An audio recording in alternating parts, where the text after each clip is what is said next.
Elected lawmakers are back at work, reconvening for what's called the short legislative session. Those lawmakers, though, still have not agreed on a new state budget, which was due in last year's session. Governor Josh Stein has made his own budget proposal, which is a $35 billion spending plan.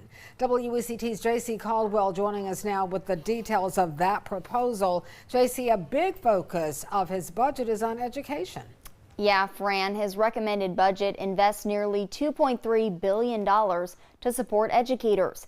It also raises starting teacher salaries to the highest in the Southeast.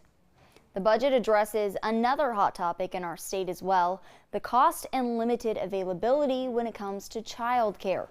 The governor wants to increase child care subsidy rates, establish a statewide subsidy reimbursement rate floor, and invest in North Carolina pre-K. Keep in mind, this is just a recommended budget. It would still have to be approved by the General Assembly, which, as we mentioned, hasn't been approved since 2024. A budget hasn't been approved since 2024, rather. Even so, Stein says he'll do his part to prioritize what's best for North Carolinians. I believe that if you work hard, where you come from should never limit how far you can go. That is the promise of North Carolina.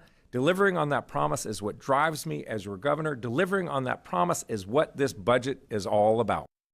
Other budget investments in the proposal include fully funding Medicaid, expanding Division of Motor Vehicles services and hours, and raising pay for law enforcement, nurses, and health technicians. J.C. Caldwell, WECT News.